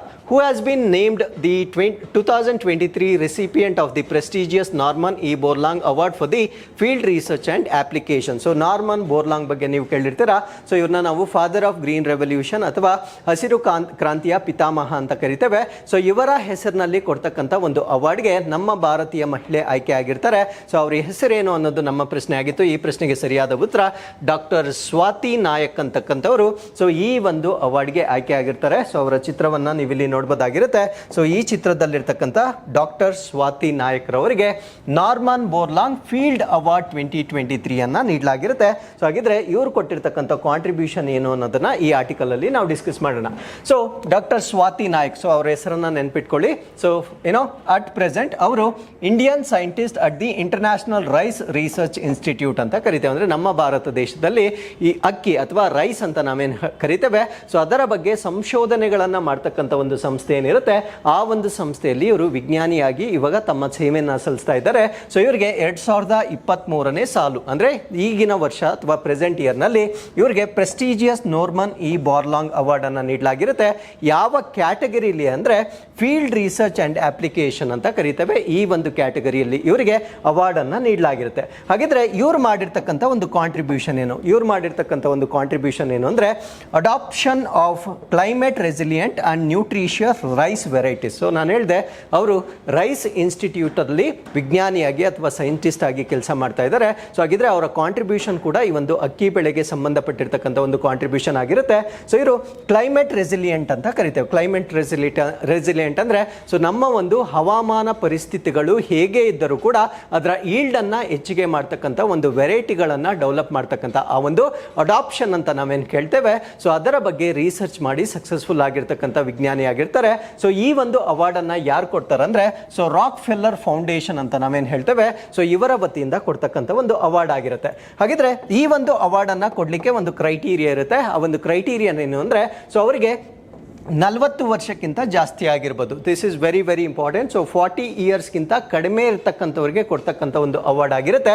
ಯಾವ ಕ್ಷೇತ್ರಗಳಲ್ಲಿ ಕಾಂಟ್ರಿಬ್ಯೂಟ್ ಮಾಡಿರೋರಿಗೆ ಈ ಅವಾರ್ಡನ್ನು ಕೊಡ್ತಾರೆ ಅಂದರೆ, so in the field of food and nutrition security ಅಂದರೆ ಆಹಾರ ಮತ್ತು ಪೋಷಕಾಂಶದ ಭದ್ರತೆ ಕ್ಷೇತ್ರದಲ್ಲಿ ಕೆಲಸ ಮಾಡೋರಿಗೆ, ಹಂಗರ್ ಎರಾಡಿಕೇಶನ್ ಅಂದರೆ ಈ ಒಂದು ಹಸಿವನ್ನು ನೀಗಿಸಲಿಕ್ಕೆ ಕಾಂಟ್ರಿಬ್ಯೂಟ್ ಮಾಡ್ತಕ್ಕಂಥ ವ್ಯಕ್ತಿಗಳಿಗೆ that is given in the memory of Nobel awardee and green revolution's chief architect doctor Norman Borlaug. So Norman Borlaug ಕೂಡ ನೊಬೆಲ್ ಪ್ರಶಸ್ತಿಯನ್ನು ನೀಡಲಾಗಿರುತ್ತೆ. ಸೊ ಇವರು ಈ ಗ್ರೀನ್ ರೆವಲ್ಯೂಷನ್ ಅಂತಕ್ಕಂಥ ಒಂದು ಕಾನ್ಸೆಪ್ಟ್ ಏನು ಹೇಳ್ತೇವೆ, ಸೊ ಅದರ ಪಿತಾಮಹರಾಗಿರ್ತಾರೆ. ಸೊ ಈ ಒಂದು ಗ್ರೀನ್ ರೆವಲ್ಯೂಷನ್ ಆದ ನಂತರ ನಮ್ಮ ಭಾರತ ದೇಶದಲ್ಲಿ ಮುಂಚೆ ಈ ಫುಡ್ ಅಂತಕ್ಕಂಥದ್ದು ಡೆಫಿಷಿಯಂಟ್ ಇತ್ತು. ಅದಾದಮೇಲೆ ನಮ್ಮ ಭಾರತ ದೇಶದಲ್ಲಿ ಸರ್ಪ್ಲೆಸ್ ಆಗಿರೋದನ್ನು ನಾವು ನೋಡ್ಬೋದಾಗಿರುತ್ತೆ. ಸೊ ಇದಕ್ಕೆ ನಾವು ನಾರ್ಮನ್ ಬಾರ್ಲಾಂಗ್ ಗ್ರೀನ್ ರೆವಲ್ಯೂಷನ್ ಅನ್ನು ನಾವು ಕಾಂಟ್ರಿಬ್ಯೂಟಿಂಗ್ ಫ್ಯಾಕ್ಟರ್ ಆಗಿ ನೋಡ್ಬೋದಾಗಿರುತ್ತೆ. So with this let's get into question number 4. ನಾಯಿಗಳಲ್ಲಿ ಬ್ರುಸೆಲ್ಲಾ ಕ್ಯಾನಿಸ್ ಸೋಂಕು ಮನುಷ್ಯರಿಗೆ ಹರಡಲು ಪ್ರಾಥಮಿಕ ಕಾರಣವೇನು? So what is the primary cause of Brucella canis infection in dogs transmission to humans? So ನಾಯಿಗಳಲ್ಲಿ ಒಂದು ಕಾಯಿಲೆ ಬರುತ್ತೆ. ಸೊ ಅದನ್ನು ನಾವು ಬ್ರುಸೆಲ್ಲಾ ಕ್ಯಾನಿಸ್ ಅಂತ ಕರಿತೇವೆ. ಸೊ ಇದು ಬೇಸಿಕಲಿ ಡಾಗ್ಸ್ ಅಲ್ಲಿ ಬರ್ತಕ್ಕಂಥ ಒಂದು ಕಾಯಿಲೆ ಆಗಿರುತ್ತೆ. For example yesterday we were discussing about Nipah virus ಅಂತಕ್ಕಂಥದ್ದು ಫ್ರೂಟ್ ಬ್ಯಾಟ್ ಅಲ್ಲಿ ಇರ್ತಕ್ಕಂಥ ಒಂದು ವೈರಸ್ ಆಗಿರುತ್ತೆ. ಸೊ ಅದು ಈಗ ಮನುಷ್ಯರಿಗೂ ಮತ್ತು ಪಿಗ್ಸ್ಗೆ ಅಡ್ತಾ ಇರ್ತಕ್ಕಂಥ ಒಂದು ಕಾಯಿಲೆ ಆಗಿರುತ್ತೆ. ಸೊ ಇದೇ ರೀತಿ ನಾಯಿಗಳಿಗೆ ಬರ್ತಕ್ಕಂಥ ಒಂದು ಕಾಯಿಲೆ, ಅದನ್ನು ನಾವು ಬ್ರುಸೆಲ್ಲಾ ಕ್ಯಾನಿಸ್ ಅಂತ ಕರಿತೇವೆ. ಸೊ ಇದು ಈಗ ಮನುಷ್ಯರಿಗೂ ಕೂಡ ಟ್ರಾನ್ಸ್ಫರ್ ಆಗ್ತಾ ಇದೆ. ಸೊ ಇದನ್ನು ನಾವು ಝೂನಾಟಿಕ್ ಡಿಸೀಸ್ ಅಂತ ಕರಿಬೋದು. ಕಾರಣ ಏನು ಅಂದರೆ ಇದು ಪ್ರಾಣಿಗಳಿಂದ ಮನುಷ್ಯರಿಗೆ ಬರ್ತಾ ಇರ್ತಕ್ಕಂಥ ಒಂದು ಕಾಯಿಲೆ ಆಗಿರೋದ್ರಿಂದ ಸೊ ಇದನ್ನು ಕೂಡ ನಾವು ಝೂನಾಟಿಕ್ ಡಿಸೀಸ್ ಅಂತ ಹೇಳ್ಬೋದಾಗಿರುತ್ತೆ. ಸೊ ಈ ಒಂದು ಕಾಯಿಲೆ ಈ ಪ್ರಾಣಿಗಳಿಂದ ಮನುಷ್ಯರಿಗೆ ಯಾವುದರ ಮೂಲಕ ಹರಡುತ್ತದೆ ಅನ್ನೋದು ನಮ್ಮ ಪ್ರಶ್ನೆ ಆಗಿತ್ತು. ಸೊ ಈ ಪ್ರಶ್ನೆಗೆ ಸರಿಯಾದ ಉತ್ತರ ಸೋಂಕಿತ ದೈಹಿಕ ದ್ರವಗಳೊಂದಿಗೆ ಸಂಪರ್ಕ, ಅಂದ್ರೆ contact with infected bodily fluids ಅಂತ ಹೇಳ್ತೇವೆ. ಅಂದ್ರೆ ಆ ನಾಯಿಯಲ್ಲಿ ಬರ್ತಕ್ಕಂಥ ದ್ರವಗಳು, ಫಾರ್ ಎಕ್ಸಾಂಪಲ್ ಬಾಯಿಯಲ್ಲಿ ಸೋರ್ತಕ್ಕಂಥ ಒಂದು ಸಲೈವಾ ಆಗಿರ್ಬೋದು. ಸೊ ಆ ಸಲೈವಾದೊಂದಿಗೆ ಕಾಂಟ್ಯಾಕ್ಟ್ ಆದಾಗ ಸೊ ಆ ಒಂದು ಮೈಕ್ರೋ ಆರ್ಗ್ಯಾನಿಸಮ್ ನಮಗೆ ಬರ್ತಕ್ಕಂಥ ಒಂದು ಸಾಧ್ಯತೆ ಇರುತ್ತೆ. ಸೊ ನಾನು ಡಿಸ್ಕಸ್ ಮಾಡ್ತಾ ಇರ್ತಕ್ಕಂಥ ಕಾಯಿಲೆಯನ್ನು ನಾವೇನಂತ ಕರಿತೀವಿ ಅಂದ್ರೆ ಬ್ರುಸೆಲ್ಲಾ ಕ್ಯಾನಿಸ್ ಅಂತ ಕರಿತೇವೆ. ಸೊ ಈ ಒಂದು ಬ್ರುಸೆಲ್ಲಾ ಕ್ಯಾನಿಸ್ ಈಗ ಸುದ್ದಿಯಲ್ಲಿರಲಿಕ್ಕೆ ಕಾರಣ ಏನು ಅಂದ್ರೆ, ಸೊ ಈ ಒಂದು ಕಾಯಿಲೆ as I told you before, so ಇದು ಡಾಗ್ಸ್ ಅಲ್ಲಿ ಬರ್ತಕ್ಕಂಥ ಒಂದು ಕಾಯಿಲೆ ಆಗಿರುತ್ತೆ. ಸೊ ಈ ಕಾಯಿಲೆ ಈಗ ಮನುಷ್ಯರಲ್ಲಿ UK ರಾಷ್ಟ್ರದಲ್ಲಿ ಪತ್ತೆ ಆಗಿರೋದ್ರಿಂದ ಸೊ ಇದು ಸುದ್ದಿಯಲ್ಲಿರ್ತಕ್ಕಂಥ ಒಂದು ಕಾಯಿಲೆ ಆಗಿರುತ್ತೆ. ಸೊ ಇದರ ಬಗ್ಗೆ ಹೆಚ್ಚಿನ ಮಾಹಿತಿಯನ್ನು ತಿಳ್ಕೊಳ್ಳೋದಾದ್ರೆ, ಸೊ ಇದನ್ನ ನಾವು ಬ್ರುಸೆಲ್ಲಾ ಕ್ಯಾನಿಸ್ ಅಂತ ಕರಿತೇವೆ. ಸೊ ಇದೊಂದು ಇನ್ಕ್ಯೂರಬಲ್ ಡಿಸೀಸ್ ಆಗಿರುತ್ತೆ. ಅಂದ್ರೆ ಇದುವರೆಗೂ ಇದಕ್ಕೆ ಯಾವುದೇ ರೀತಿಯ ಒಂದು ಟ್ರೀಟ್ಮೆಂಟ್ ಅನ್ನ ಎಸ್ಟಾಬ್ಲಿಷ್ ಮಾಡಲಿಕ್ಕೆ ಸಾಧ್ಯವಾಗಿರೋದಿಲ್ಲ. ಬಿಕಾಸ್ ಇದು ಈಗೀಗ ಮನುಷ್ಯರಿಗೆ ಬರ್ತಾ ಇರ್ತಕ್ಕಂಥ ಒಂದು ಕಾಯಿಲೆ ಆಗಿರುತ್ತೆ. ಸೊ ಇದು ಪ್ರಮುಖವಾಗಿ ಯಾವುದರಿಂದ ಸ್ಪ್ರೆಡ್ ಆಗುತ್ತೆ ಅಂದ್ರೆ ಡಾಗ್ಸ್ ಇಂದ ಸ್ಪ್ರೆಡ್ ಆಗ್ತಕ್ಕಂಥ ಒಂದು ಕಾಯಿಲೆ ಆಗಿರುತ್ತೆ. ಸೊ ಇದು ಎಲ್ಲಿ ಮೊಟ್ಟ ಮೊದಲ ಬಾರಿಗೆ ಕಾಣಿಸ್ಕೊಂಡಿದೆ ಅಂದ್ರೆ UK ಅಲ್ಲಿ ಕಾಣಿಸಿಕೊಂಡಿರ್ತಕ್ಕಂಥ ಒಂದು ಕಾಯಿಲೆ ಆಗಿರುತ್ತೆ.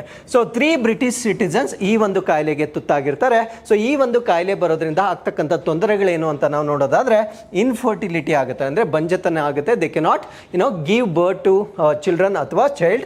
ಅದಾದ್ಮೇಲೆ ಮೊಬಿಲಿಟಿ ಇಶ್ಯೂಸ್, ಅಂದ್ರೆ ಅವರಿಗೆ ನಡಿಲಿಕ್ಕೆ ಆಗೋದಿಲ್ಲ, ಅದನ್ನು ನಾವು ಮೊಬಿಲಿಟಿ ಇಶ್ಯೂಸ್ ಅಂತ ಕರಿತೇವೆ. ಸೊ ಅದಾದ್ಮೇಲೆ ಸಾಕಷ್ಟು ಡಿಸ್ಕಂಫರ್ಟ್ ಇರುತ್ತೆ, ಅಂದರೆ ಅವರಿಗೆ ಸಾಕಷ್ಟು ಒಂದು ಆಯಾಸ ಆಗ್ತಕ್ಕಂಥದ್ದು ಅಥವಾ ಡಿಸ್ಕಂಫರ್ಟ್ ಅನ್ನು ನಾವು ನೋಡ್ಬೋದಾಗಿರುತ್ತೆ. ಅಂಡ್ ಇದು ಯಾವುದರಿಂದ ಟ್ರಾನ್ಸ್ಮಿಟ್ ಆಗುತ್ತೆ ಅಂತ ನಾನು ಆಲ್ರೆಡಿ ಹೇಳಿದ್ದೇನೆ. ಸೊ ಇದು through contact with bodily fluids, ಅಂದರೆ ಆ ಒಂದು ನಾಯಿಯ ಬಾಡಿಲಿ ಫ್ಲೂಯಿಡ್ಸ್ ಏನಿರುತ್ತೆ ಸೊ ಅದರ ಜೊತೆ ಸಂಪರ್ಕಕ್ಕೆ ಬರುವುದರ ಮುಖಾಂತರ ಇದು ಒಬ್ಬರಿಂದ ಇನ್ನೊಬ್ಬರಿಗೆ ಹರಡ್ತಕ್ಕಂಥ ಒಂದು ಕಾಯಿಲೆ ಆಗಿರುತ್ತೆ. ಸೊ ಈ ಒಂದು ಕಾಯಿಲೆ ಹೆಸರು ಒಂದೇ, ಆ ಬ್ಯಾಕ್ಟೀರಿಯಾ ಹೆಸರು ಒಂದೇ. So you need not separately remember the name of the bacteria. So ಕಾಯಿಲೆ ಹೆಸರು ನಾವು ಬ್ರುಸೆಲ್ಲಾ ಕ್ಯಾನಿಸ್ ಅಂತ ಕರಿತೇವೆ. ಆ ಬ್ಯಾಕ್ಟೀರಿಯಾನು ಕೂಡ ನಾವು ಬ್ರುಸೆಲ್ಲಾ ಕ್ಯಾನಿಸ್ ಅಂತ ಕರಿತೇವೆ. ಬಟ್ ಇಲ್ಲಿ ನಾವು ಜ್ಞಾಪಕ ಇಟ್ಕೊಳ್ಬೇಕಾಗಿರ್ತಕ್ಕಂಥ ಪಾಯಿಂಟ್ ಏನು ಅಂದ್ರೆ, ಈ ಬ್ರುಸೆಲ್ಲಾ ಕ್ಯಾನಿಸ್ ಅಂತಕ್ಕಂಥದ್ದು ಯಾವ ಮೈಕ್ರೋ ಆರ್ಗ್ಯಾನಿಸಮ್ ಇಂದ ಬರುತ್ತೆ ಅಂತ ನಿಮಗೆ ಪ್ರಶ್ನೆ ಕೇಳ್ತಾರೆ. ಆಪ್ಷನ್ಸ್ ಅಲ್ಲಿ ನಿಮಗೆ ವೈರಸ್ ಕೂಡ ಕೊಟ್ಟಿರ್ತಾರೆ, ಬ್ಯಾಕ್ಟೀರಿಯಾ ಕೂಡ ಕೊಟ್ಟಿರ್ತಾರೆ. ಸೊ ಇತ್ತೀಚೆಗೆ ವೈರಲ್ ಡಿಸೀಸಸ್ ಜಾಸ್ತಿ ಆಗಿರೋದ್ರಿಂದ ನಾವು ವೈರಸ್ ಅಂತ ಆಪ್ಟ್ ಮಾಡ್ತಕ್ಕಂಥ ಸಾಧ್ಯತೆ ಜಾಸ್ತಿ ಇರುತ್ತೆ. ಬಟ್ ಬ್ರುಸೆಲ್ಲಾ ಕ್ಯಾನಿಸ್ ಅಂತಕ್ಕಂಥದ್ದು ವೈರಲ್ ಡಿಸೀಸ್ ಆಗಿರೋದಿಲ್ಲ, ಇದೊಂದು ಬ್ಯಾಕ್ಟೀರಿಯಾದಿಂದ ಬರ್ತಕ್ಕಂಥ ಒಂದು ಕಾಯಿಲೆ ಆಗಿರುತ್ತೆ. So this is very very important in this particular concept. So these virus ಅಥವಾ ಈ ಒಂದು virus, I mean to say this bacteria ಏನಿದೆ ಸೊ ಇದು ಪ್ರಾಥಮಿಕವಾಗಿ ಎಲ್ಲಿರುತ್ತೆ ಅಂತ ನಿಮ್ಗೆ ಗೊತ್ತಾಗಿದೆ. ಸೊ ಇದು ಡಾಗ್ಸ್ ಅಲ್ಲಿ ಇರ್ತಕ್ಕಂಥ ಒಂದು ಇನ್ಫೆಕ್ಟೆಡ್ ಬ್ಯಾಕ್ಟೀರಿಯಾ ಆಗಿರುತ್ತೆ.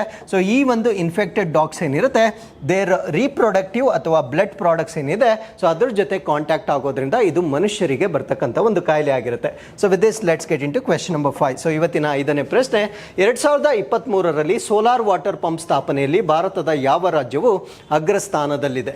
Which Indian state has top the list in solar water pump installation in 2023? So ನಮ್ಮ ಒಂದು ಕೃಷಿಗೆ ಬಳಕೆ ಮಾಡ್ತಕ್ಕಂಥ ಒಂದು ಪಂಪ್ ಸೆಟ್ ಏನಿರುತ್ತೆ, ಸೊ ಅದನ್ನು ನಾವು ವಿದ್ಯುತ್ ಚಾಲಿತವಾಗಿ ಬಳಕೆ ಮಾಡ್ತಕ್ಕಂಥದ್ದು ಸಾಮಾನ್ಯವಾಗಿರುತ್ತೆ. So as we moving towards reduction of global warming, so ನಾವು ಈ ಒಂದು ಪಂಪ್ ಸೆಟ್ಗಳನ್ನು ಸೋಲರೈಸ್ ಮಾಡ್ತಕ್ಕಂಥ ಒಂದು ಕಾನ್ಸೆಪ್ಟನ್ನು ಇಂಟ್ರೊಡ್ಯೂಸ್ ಮಾಡಿರ್ತಾರೆ. ಹಾಗಿದ್ರೆ 2023ನೇ ಇಸ್ವಿಯಲ್ಲಿ ಯಾವ ರಾಜ್ಯವು ಅತ್ಯಧಿಕವಾಗಿ ಪಂಪ್ ಸೆಟ್ಗಳನ್ನು ಸೋಲರೈಸ್ ಮಾಡಿ ಪ್ರಥಮ ಸ್ಥಾನದಲ್ಲಿದೆ ಅನ್ನೋದು ನಮ್ಮ ಪ್ರಶ್ನೆ ಆಗಿತ್ತು. ಈ ಪ್ರಶ್ನೆಗೆ ಸರಿಯಾದ ಉತ್ತರ ರಾಜಸ್ಥಾನ್ನಲ್ಲಿ highest number of solarisation of pump ಸೆಟ್ಗಳಾಗಿರೋದನ್ನು ನಾವು ನೋಡ್ಬೋದಾಗಿರುತ್ತೆ. ಸೊ ಹಾಗಿದ್ರೆ ಅಪ್ಡೇಟ್ ಏನು ಅಂದರೆ, so Rajasthan tops the list in solar water pump installation. So ನಮ್ಮ ಭಾರತ ದೇಶದಲ್ಲಿ ಈ ಒಂದು ಸೌರ ವಾಟರ್ ಪಂಪ್ ಏನಿರುತ್ತೆ, ಸೊ ಇದರ ಅಳವಡಿಕೆಯಲ್ಲಿ ರಾಜಸ್ಥಾನ ಅಗ್ರಸ್ಥಾನದಲ್ಲಿರೋದನ್ನ ನಾವು ನೋಡಬಹುದಾಗಿರುತ್ತೆ. So this ranking is with respect to 2023. So ಈ ವರ್ಷದ ರ್ಯಾಂಕಿಂಗ್ ಇದಾಗಿರುತ್ತೆ. ಸೊ ರಾಜಸ್ಥಾನದಲ್ಲಿ to say in precise numbers 62,000 farmers ತಮ್ಮ ಒಂದು ಪಂಪ್ ಸೆಟ್ಗಳೇನಿರುತ್ತೆ, ಸೊ ಅದನ್ನು ಎಲೆಕ್ಟ್ರಿಸಿಟಿಯಿಂದ ಸೋಲಾರ್ ಪಂಪ್ಗೆ ಕನ್ವರ್ಟ್ ಮಾಡುವುದರ ಮುಖಾಂತರ ಸೊ ಇದು ಅಗ್ರಸ್ಥಾನದಲ್ಲಿರ್ತಕ್ಕಂಥ ಒಂದು ರಾಜ್ಯವಾಗಿರುತ್ತೆ. ಸೊ ಈ ರೀತಿಯ ಕನ್ವರ್ಷನ್ ಆಗಲಿಕ್ಕೆ ದೇರ್ ಇಸ್ ಅ ರೀಸನ್. ಆ ರೀಸನ್ ಏನು ಅಂದರೆ, 2018ರಲ್ಲಿ ಅವರು ಒಂದು ಪ್ರೋಗ್ರಾಮ್ ಅಥವಾ ಒಂದು ಸ್ಕೀಮನ್ನು ಲಾಂಚ್ ಮಾಡಿರ್ತಾರೆ.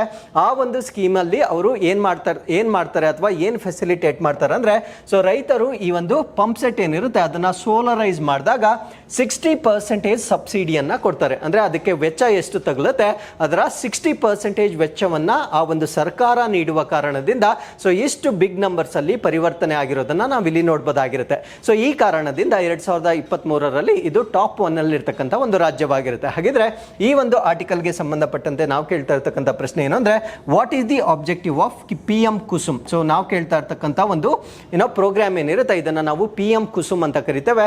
ಸೊ PM ಕುಸುಮ್ಗೂ ನಾನು ಡಿಸ್ಕಸ್ ಮಾಡಿರ್ತಕ್ಕಂಥ ಒಂದು ಕಾನ್ಸೆಪ್ಟ್ಗೂ ಒಂದು ರಿಲೇಷನ್ ಇದೆ. ಸೊ ಆ ರಿಲೇಷನ್ ಎಸ್ಟಾಬ್ಲಿಷ್ ಮಾಡಿದ್ರೆ ನಿಮ್ಗೆ ಆನ್ಸರ್ ಈಸಿಯಾಗಿ ಸಿಗುತ್ತೆ. So with this let's get into question number 6. 6ನೇ ಪ್ರಶ್ನೆ, 1998ರಲ್ಲಿ ಪರಿಚಯಿಸಲಾದ ಕಿಸಾನ್ ಕ್ರೆಡಿಟ್ ಕಾರ್ಡ್ಗಳ ಯೋಜನೆಯ ಪ್ರಾಥಮಿಕ ಉದ್ದೇಶವೇನು? What is the primary purpose of the Kisan credit card scheme introduced in 1998? So ಹೆಸರಲ್ಲೇ ಗೊತ್ತಾಗುತ್ತೆ, ಕ್ರೆಡಿಟ್ ಕಾರ್ಡ್ಸ್ ಅಂತ ಕರೀತೇವೆ. ಸೊ ಕ್ರೆಡಿಟ್ ಕಾರ್ಡ್ಗಳನ್ನು ರೈತರಿಗೆ ನೀಡಲಿಕ್ಕೆ ಕಾರಣ ಏನು ಅಂತಕ್ಕಂಥದ್ದು ನಮ್ಮ ಪ್ರಶ್ನೆ ಆಗುತ್ತೆ. ಸೊ ಈ ಒಂದು ಕಿಸಾನ್ ಕ್ರೆಡಿಟ್ ಕಾರ್ಡ್ಗಳನ್ನು ಅಥವಾ ಈ ಒಂದು ಯೋಜನೆಯನ್ನು ಸ್ಟಾರ್ಟ್ ಮಾಡಿರ್ತಕ್ಕಂಥದ್ದು 1998ರಲ್ಲಿ ಸ್ಟಾರ್ಟ್ ಆಗಿರ್ತಕ್ಕಂಥ ಒಂದು ಕಾರ್ಯಕ್ರಮವಾಗಿರುತ್ತೆ. ಸೊ ಇದರ ಆಬ್ಜೆಕ್ಟಿವ್ ಅಥವಾ ಉದ್ದೇಶ ಏನು ಅಂದರೆ, ವಿವಿಧ ಕೃಷಿ ಅಗತ್ಯಗಳಿಗಾಗಿ ರೈತರಿಗೆ ಸಕಾಲಿಕ ಸಾಲದ ಬೆಂಬಲವನ್ನು ಒದಗಿಸ್ತಕ್ಕಂಥದ್ದು ಇದರ ಉದ್ದೇಶವಾಗಿರುತ್ತೆ. Providing timely credit support for the farmers for various agricultural needs. So ಇಲ್ಲಿ ಟೈಮ್ಲಿ ಸಪೋರ್ಟ್ ಅಂತ ಹೇಳ್ತೇವೆ. ಫಾರ್ ಎಕ್ಸಾಂಪಲ್, ಇವಾಗ ಕೃಷಿಕರು ತಮ್ಮ ಒಂದು ಬಿತ್ತನೆಯನ್ನು ಮಾಡಬೇಕಾಗಿದ್ರೆ ಸೊ ಆ ಒಂದು ಸಮಯಕ್ಕೆ ಸರಿಯಾಗಿ ಅವರು ಬಿತ್ತನೆಯನ್ನು ಮಾಡಬೇಕಾಗಿರುತ್ತೆ. ಫಾರ್ ಎಕ್ಸಾಂಪಲ್, ಇವಾಗ ರೇನಿ ಸೀಸನ್ ಬಂದಾಗ ಕೆಲವೊಂದು ಪ್ರದೇಶಗಳಲ್ಲಿ ಬಿತ್ತನೆಯನ್ನು ಮಾಡ್ತಾರೆ. ಸೊ ಇಮ್ಯಾಜಿನ್ ಆ ಒಂದು ಸಮಯದಲ್ಲಿ ಅವರಿಗೆ ಅಗ್ರಿಕಲ್ಚರಲ್ ಇನ್ಪುಟ್ಸ್ಗೆ ಬೇಕಾಗಿರ್ತಕ್ಕಂಥ ಹಣ ಇಲ್ದಿದ್ರೆ ಸೊ ಅವರು ಕೃಷಿ ಮಾಡಲಿಕ್ಕೆ ಸಾಧ್ಯವಾಗೋದಿಲ್ಲ. ಸೊ ಆ ರೀತಿಯ ಗ್ಯಾಪನ್ನು ಫಿಲ್ ಮಾಡಲಿಕ್ಕೆ ಸ್ಟಾರ್ಟ್ ಮಾಡಿರ್ತಕ್ಕಂಥ ಒಂದು ಕಾರ್ಯಕ್ರಮವನ್ನು ನಾವು ಕಿಸಾನ್ ಕ್ರೆಡಿಟ್ ಕಾರ್ಡ್ ಅಂತ ಕರಿತೇವೆ. ಸೊ ಇದು ಮತ್ತೊಮ್ಮೆ ಸುದ್ದಿಯಲ್ಲಿರಲಿಕ್ಕೆ ಕಾರಣ ಏನು ಅಂದರೆ, ಸೊ ನಮ್ಮ ಕೇಂದ್ರ ಸರ್ಕಾರ 3 ಯೋಜನೆಗಳನ್ನು ಈಗ ಲಾಂಚ್ ಮಾಡಿದೆ. ಅಂದರೆ ರೈತರಿಗೆ ಸಂಬಂಧಪಟ್ಟಂತೆ they have started 3 initiatives for farmers ಅಥವಾ ಕೃಷಿಕರಿಗಾಗಿ 3 ಉಪಕ್ರಮಗಳನ್ನು ಸ್ಟಾರ್ಟ್ ಮಾಡಿರ್ತಾರೆ. ಆ 3 ಉಪಕ್ರಮಗಳು ಯಾವ್ದ್ಯಾವುದು, ಅದರ ಉದ್ದೇಶಗಳೇನು ಅನ್ನೋದನ್ನ ಇಲ್ಲಿ ಡಿಸ್ಕಸ್ ಮಾಡೋಣ. ಸೊ ಇವರು ಸ್ಟಾರ್ಟ್ ಮಾಡಿರ್ತಕ್ಕಂಥ 3 ಉಪಕ್ರಮಗಳು ಯಾವ್ದ್ಯಾವುದು ಅಂದರೆ, so number 1 is called as Kisan Rin portal ಅಂತ ಕರಿತೇವೆ. So this is the first initiative started this year. So this is called as Kisan Rin portal ಅಂತ ಕರಿತೇವೆ. ಸೊ ಎರಡನೇದನ್ನು ನಾವು door to door KCC campaign ಅಂತ ಕರಿತೇವೆ. ಮೂರನೇದನ್ನು ನಾವು weather information network data system ಅಂತ ಕರಿತೇವೆ. ಈ 3 ಕಾರ್ಯಕ್ರಮಗಳನ್ನು ಲಾಂಚ್ ಮಾಡಿರ್ತಾರೆ. ಒಂದನ್ನು ಕಿಸಾನ್ ರಿನ್ ಪೋರ್ಟಲ್, ಸೊ ಎರಡನೇದನ್ನು ಡೋರ್ ಟು ಡೋರ್ KCC ಅಭಿಯಾನ ಅಂತ ಕರಿತೇವೆ. ಮೂರನೇದನ್ನು ಹವಾಮಾನ ಮಾಹಿತಿ ನೆಟ್ವರ್ಕ್ ಡೇಟಾ ಸಿಸ್ಟಮ್ ಅಂತ ಕರಿತೇವೆ. KCC ಅಂದರೆ ಏನೂ ಅಲ್ಲ, ಸೊ ನಾನು ಪ್ರಶ್ನೆಯಲ್ಲಿ ಕೊಟ್ಟಿದ್ದಂತಹ ಕಿಸಾನ್ ಕ್ರೆಡಿಟ್ ಕಾರ್ಡ್ ಅಂತ ನಾವೇನು ಹೇಳ್ತೇವೆ, ಸೊ ಅದಕ್ಕೆ ಸಂಬಂಧಪಟ್ಟಂತೆ ಒಂದು ಕ್ಯಾಂಪೇನ್ ಕಾರ್ಯಕ್ರಮವನ್ನು ಸ್ಟಾರ್ಟ್ ಮಾಡಿರ್ತಾರೆ. ಸೊ ಈ 3 ಕಾರ್ಯಕ್ರಮಗಳ ಬಗ್ಗೆ ಹೆಚ್ಚಿನ ಮಾಹಿತಿಯನ್ನು ನಾವು ತಿಳ್ಕೊಳ್ಳೋದಾದ್ರೆ, ಫಸ್ಟ್ ಕಿಸಾನ್ ರಿನ್ ಪೋರ್ಟಲ್ ಅಂತ ಕರಿತೇವೆ. ಸೊ ಇದನ್ನೇನಕ್ಕೆ ಸ್ಟಾರ್ಟ್ ಮಾಡಿರ್ತಾರೆ ಅಂದರೆ, to revolutionise access to credit service under the Kisan credit card. ಅಂದರೆ ಬಹಳಷ್ಟು ರೈತರಿಗೆ ಈ ರೀತಿಯ ಒಂದು ಫೆಸಿಲಿಟೀಸ್ ಅಥವಾ ಸ್ಕೀಮ್ಸ್ ಇರುತ್ತೆ ಅಂತಕ್ಕಂಥ ಒಂದು ಅವೇರ್ನೆಸ್ ಕೂಡ ಇರೋದಿಲ್ಲ. ಸೊ ಈ ಒಂದು ಅವೇರ್ನೆಸ್ ಅನ್ನ ಸ್ಪ್ರೆಡ್ ಮಾಡುವ ಕಾರಣದಿಂದ ಒಂದು ಪೋರ್ಟಲ್ ಅನ್ನ ಕ್ರಿಯೇಟ್ ಮಾಡಿರ್ತಾರೆ.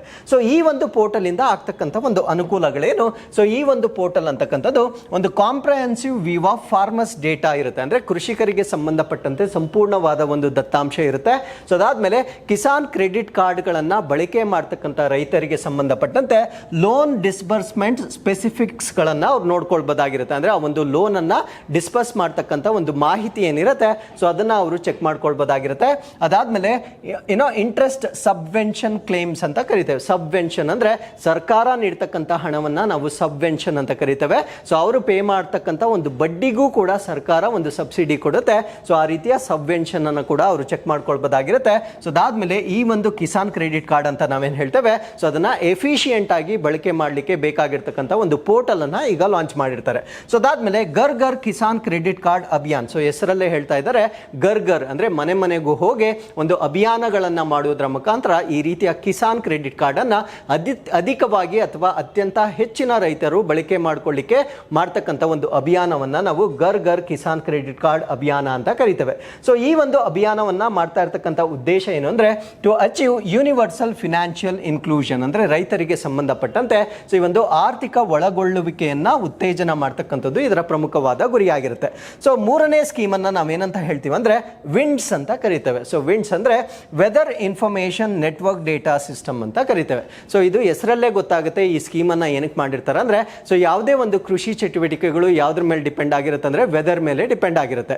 ಸೊ ಈ ಒಂದು ವೆದರ್ ಮೇಲೆ ಅವರು ಸಾಕಷ್ಟು ಬದಲಾವಣೆಗಳನ್ನ ತಮ್ಮ ಕೃಷಿ ಚಟುವಟಿಕೆಗಳಲ್ಲಿ ಮಾಡ್ಕೊಳ್ಬೇಕಾಗಿರುತ್ತೆ. ಸೊ ಅವರಿಗೆ ಮುಂಚೆನೇ ಇನ್ಫಾರ್ಮೇಶನ್ ಗೊತ್ತಾದ್ರೆ ಅಂದ್ರೆ ಆ ಒಂದು ಫೋರ್ಕಾಸ್ಟಿಂಗ್ ಅಂತ ನಾವೇನು ಹೇಳ್ತೇವೆ ಸೊ ಆ ಒಂದು ಮಾಹಿತಿ ರೈತರಿಗೆ ಮುಂಚೆನೆ ಗೊತ್ತಾದ್ರೆ ಸೊ ಅದಕ್ಕೆ ತಕ್ಕಂತೆ ಅವರು ತಮ್ಮ ಕೃಷಿ ಚಟುವಟಿಕೆಗಳನ್ನ ಪ್ಲಾನ್ ಮಾಡ್ಕೊಳ್ಬೋದಾಗಿರುತ್ತೆ. ಸೊ ಆ ರೀತಿಯ ಒಂದು ಪ್ಲಾನ್ ಅನ್ನ ನಾವೇನು ಹೇಳ್ತೇವೆ ಅಂದ್ರೆ ಸೊ ವಿಂಡ್ಸ್ ಅಂತ ಕರಿತೇವೆ. ಸೊ ಈ ಒಂದು ಫೋರ್ಕಾಸ್ಟಿಂಗ್ ಆಫ್ ವೆದರ್ ಸಿಸ್ಟಮ್ ಅನ್ನ ಕೂಡ ಕೇಂದ್ರ ಸರ್ಕಾರ ಈಗ ಸ್ಟಾರ್ಟ್ ಮಾಡಿರುತ್ತೆ. ಸೊ ಈ ಮೂರು ಇನಿಷಿಯೇಟಿವ್ಸ್ ಗಳನ್ನ ರೈತರಿಗಾಗಿ ಸ್ಟಾರ್ಟ್ ಮಾಡಿರ್ತಕ್ಕಂಥ ಪ್ರೋಗ್ರಾಮ್ಸ್ ಆಗಿರುತ್ತೆ. ಸೊ ಇದರಲ್ಲಿ ನಾವು ಜಾಸ್ತಿ ಡಿಸ್ಕಸ್ ಮಾಡಿರ್ತಕ್ಕಂಥ ಒಂದು ಕಾರ್ಯಕ್ರಮ ಇದನ್ನ ನಾವು ಕಿಸಾನ್ ಕ್ರೆಡಿಟ್ ಕಾರ್ಡ್ಸ್ ಅಂತ ಹೇಳ್ತೇವೆ. ಸೊ ಇದು ಲಾಂಚ್ ಆಗಿರ್ತಕ್ಕಂಥ ವರ್ಷ ನಿಮ್ಗೆ ಆಲ್ರೆಡಿ ಗೊತ್ತಾಗಿದೆ 1998ರಲ್ಲಿ ಲಾಂಚ್ ಆಗಿರ್ತಕ್ಕಂಥ ಒಂದು ಕಾರ್ಯಕ್ರಮವಾಗಿರುತ್ತೆ. ಸೊ ಇದರ ಉದ್ದೇಶ ಏನು ಅಂದ್ರೆ for providing adequate and timely credit support ಅಂದ್ರೆ ಕಾಲಕ್ಕೆ ತಕ್ಕಂತೆ ಅಥವಾ ಸೊ ಯಾವುದೇ ಒಂದು ಡಿಲೇ ಇನ್ ಟೈಮ್ ಆಗದೆ ಅವರಿಗೆ ಬೇಕಾಗಿರ್ತಕ್ಕಂಥ ಸಾಲವನ್ನ ನೀಡ್ತಕ್ಕಂಥ ಒಂದು ವ್ಯವಸ್ಥೆ ಆಗಿರುತ್ತೆ. ಸೊ ಈ ಒಂದು ಹಣವನ್ನ ಅವರು ಏನಕ್ಕೆ ಬಳಸ್ಕೊಳ್ತಾರೆ ಅಂದ್ರೆ ಅಗ್ರಿಕಲ್ಚರಲ್ ಇನ್ಪುಟ್ಸ್ ಅದು ಸೀಡ್ಸ್ ಆಗಿರ್ಬೋದು, ಫರ್ಟಿಲೈಸರ್ಸ್ ಆಗಿರ್ಬೋದು, ಪೆಸ್ಟಿಸೈಡ್ಸ್ ಆಗಿರ್ಬೋದು ಅಂದ್ರೆ ಬಿತ್ತನೆ ಬೀಜಗಳು, ಗೊಬ್ಬರ ಅಥವಾ ಕೀಟನಾಶಕಗಳನ್ನ ಖರೀದಿ ಮಾಡಲಿಕ್ಕೆ ಉಪಯೋಗಿಸಬಹುದಾಗಿರ್ತಕ್ಕಂಥ ಕೀಟನಾಶಕಗಳು I mean to say card ಆಗಿರುತ್ತೆ. So with this let's get into question number 7. So Bharat Kosh portal ಎಂದು ಕರೆಯಲ್ಪಡುವ ಉಪಕ್ರಮಕ್ಕೆ ಯಾವ ಸರ್ಕಾರಿ ಘಟಕವು ಜವಾಬ್ದಾರಿಯಾಗಿದೆ ಅಥವಾ ಕಾರಣವಾಗಿದೆ? So which government entity is responsible for the initiative known as Bharat Kosh portal ಅಂತ ಕರೀತೇವೆ. ಸೊ ಕೇಂದ್ರ ಸರ್ಕಾರದ ವತಿಯಿಂದ ಸೊ ಇನ್ನೂ ಒಂದು ಹೊಸ ಪೋರ್ಟಲ್ ಅನ್ನ ಲಾಂಚ್ ಮಾಡಿರ್ತಾರೆ. ಈ ಪೋರ್ಟಲ್ ಅನ್ನ ನಾವೇನಂತ ಹೇಳ್ತೀವಿ ಅಂದ್ರೆ ಭಾರತ್ ಕೋಶ್ ಅಂತ ಕರಿತೇವೆ. ಸೊ ಈ ಒಂದು ಪೋರ್ಟಲ್ ಯಾವ ಸಚಿವಾಲಯಕ್ಕೆ ಸಂಬಂಧಪಟ್ಟಿದೆ ಅನ್ನೋದು ನಮ್ಮ ಪ್ರಶ್ನೆ ಆಗಿತ್ತು. ಸೊ ಈ ಪ್ರಶ್ನೆಗೆ ಸರಿಯಾದ ಉತ್ತರ ಹಣಕಾಸು ಸಚಿವಾಲಯ ಅಥವಾ ಮಿನಿಸ್ಟ್ರಿ ಆಫ್ ಫಿನಾನ್ಸ್ಗೆ ಸಂಬಂಧಪಟ್ಟಿರ್ತಕ್ಕಂಥ ಒಂದು ಪೋರ್ಟಲ್ ಆಗಿರುತ್ತೆ. ಸೊ ಅಪ್ಡೇಟ್ ಏನು ಅಂದ್ರೆ ಸೊ ಕೇಂದ್ರ ಸರ್ಕಾರ ಲಾಂಚ್ ಮಾಡಿರ್ತಕ್ಕಂಥ ಇನ್ನೊಂದು ಪೋರ್ಟಲ್ ಅನ್ನ ನಾವೇನಂತ ಹೇಳ್ತೀವಿ ಅಂದ್ರೆ ಭಾರತ್ ಕೋಶ್ ಪೋರ್ಟಲ್ ಅಂತ ಕರಿತೇವೆ. ಸೊ ಇದನ್ನ ಏನಕ್ಕೆ ಲಾಂಚ್ ಮಾಡಿದ್ದಾರೆ ಅನ್ನೋದನ್ನ ಈ ಆರ್ಟಿಕಲ್ ಅಲ್ಲಿ ನಾವು ಡಿಸ್ಕಸ್ ಮಾಡೋಣ.